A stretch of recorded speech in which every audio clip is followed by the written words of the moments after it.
get ready to take control of your healthcare. Here's your host, Ray Cobra. And we're live, ladies and gentlemen. Welcome to Broken Healthcare. My name is Ray Cobra. I am your host, and I am joined today by Rosalie Faris. And welcome, Rosalie. Thank you very much. Excellent. So our paths crossed at a recent conference back in September at Health Rosetta. What were you doing there?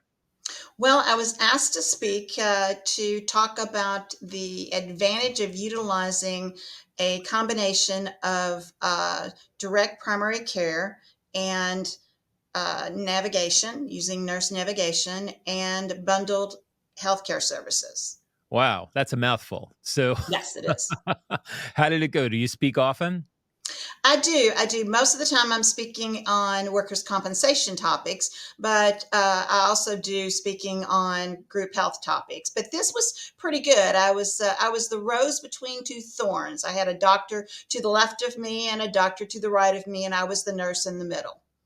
So you're also a nurse. Yes. You do tell. So how did you get into nursing? What was your, and by the way, thank you for your service. I don't think it's said enough, but nursing is God's work. It's really tough work. We need our nurses. I believe there's a national shortage of nurses. And often I think it's a very thankless profession, but amazing work that you do out there, caring for your fellow brothers and sisters. So thank you for that. When did you get started? When did you know that you wanted to be a nurse? In high school.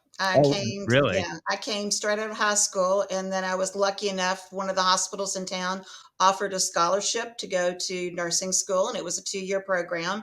And I had to agree to work for them for 2 years. And so as soon as I got out of school, I went straight to work for them, and I was there for more than 2 years. It was closer to 15 years Oh, before wow. I left them. But and I worked everywhere from the ER to the OR to the only place I didn't work was OB. I swore off babies. I didn't like to do the baby thing, but everything else I did. And then I ended up doing, my last stint there was doing occupational medicine. And so tell us exactly, what is medical management? I think, for the layperson out there, they know that they have an insurance ID card in their pocket, and that's their access to healthcare, and everything is kind of done for them.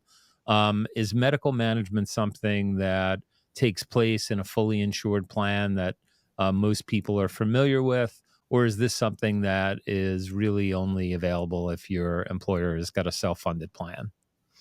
You know, the Bucas do some medical management, but their medical management, I believe, is more aimed at saving money.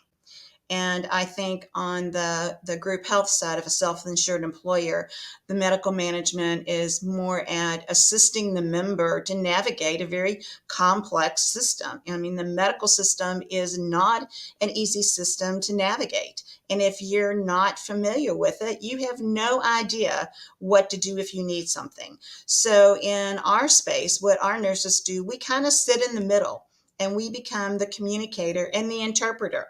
Because if I can give you an example, when I was working in the hospital, I was rounding with the patient, with the doctor, and talking to a patient, and the doctor said to the patient, you've got scoliosis.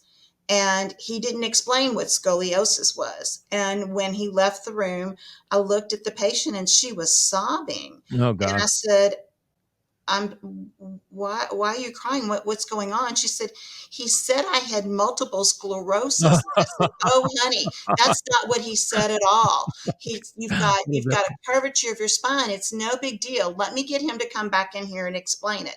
So we don't, as a nurse, I can't say what they can't have. I can say what they can have. That's part of the utilization review process. If we're looking at a case and it comes in and it meets guidelines, we use guidelines. And if it meets guidelines, the nurse can say yes. The nurse cannot say no. The nurse can pass it on to a physician, and the physician can look at it and they can say, yes, I'm going to allow this. This is close enough to acceptance that I can say yes. That and caring for the patient and caring for the member. I think if you're a buka, I think you care about the cost of care. I think if you're a self-funded plan, while you care about the cost, you care about the member experience more. And I think that's the biggest difference. So with us, we're looking to make sure that the patient has the best outcome that they can have.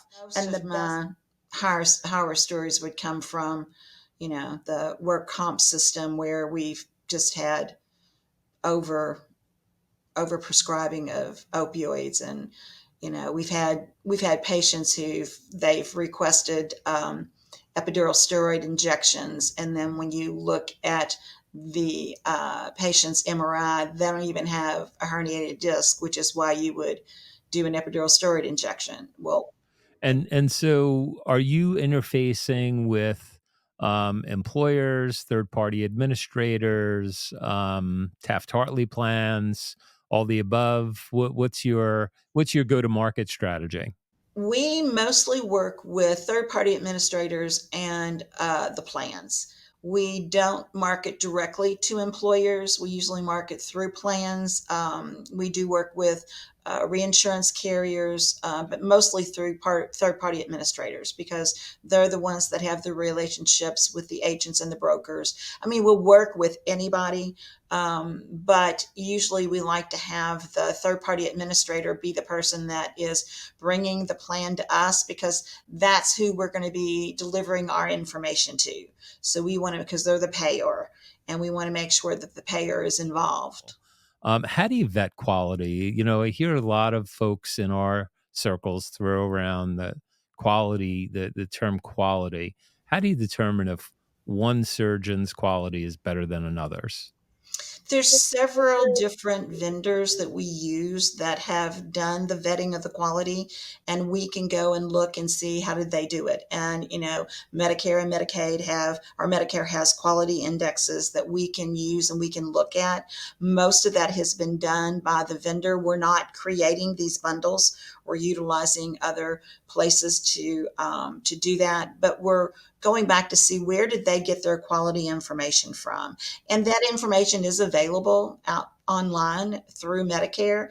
It's just really difficult to find. So we like to partner with, and this is up to the plan, this is not us, to partner with high quality bundled services and make sure that we're utilizing doctors that do have good outcomes. Would you rather pay 80% of 200,000 or 100% of 15,000? Yeah, It's not difficult math. that's right. That's Right. right. And even if you waive, I mean, and that's one of those where sometimes people are like, well, why would I want to just bear the full cost? I'm like, do the math. If you just do the math, it works. And it's simple math. Right. We're not talking rocket science calculus Mhm. here. No, it's pretty straightforward. Well, hey, this is great stuff. I really appreciate you joining. How could folks find you if they need you? Well, we have a website, and it is medireview.biz. And the reason we use BIZ is because when we first started out, our Med one is omca.biz, because omca.com was taken by the Ontario Motor Coach Association. So I am I am medireview.biz. medireview.biz. Excellent. And medireview.com was probably $300,000. Yes, probably. You're like, you know what? BIZ sounds good. That's it. Oh, that's great. Well, hey, we really appreciate you coming out today. I've learned a lot. I'm sure our audience has learned a lot.